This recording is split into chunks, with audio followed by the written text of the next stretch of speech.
د کابل ښار د سندونو او وثیقو د ثبت شپږو امریتونو په 2 اونیو کې 1101 بېلابېلې وثیقې اجرا کړي دي.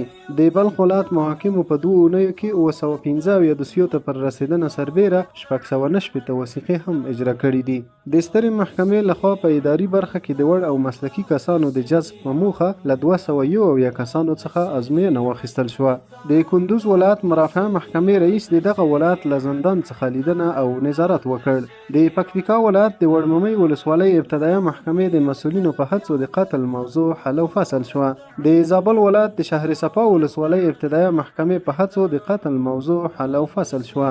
د هرات ولایت مرافعه محکمې رئیس د دغه ولایت د کشک یعنی رباط سنگي او ګلران ولسوالیو له ابتدایه محاکمو څخه لیدنه وکړه. د فاریاب ولایت مرافعه محکمې رئیس د دغه ولایت د اتو ولسوالیو له ابتدایه محاکمو څخه لیدنه وکړه. د کاپیسا ولایت مرافعه محکمې رئیس د دغه ولایت د الاسای او نجراب ولسوالیو له ابتدایه محاکمو څخه لیدنه وکړه. د سترې محکمې د مرکزی ریاستونو او دیوانونو د مسؤلینو لپاره د دعوت او ارشاد ریاست میاشتنۍ اصلاحي غونډه وشوه. د جوزجان ولایت محاکمو په 2 اونیو کې 292 دوسیو ته پر رسېدنه سربیره 233 وثیقې هم اجرا کړي دي.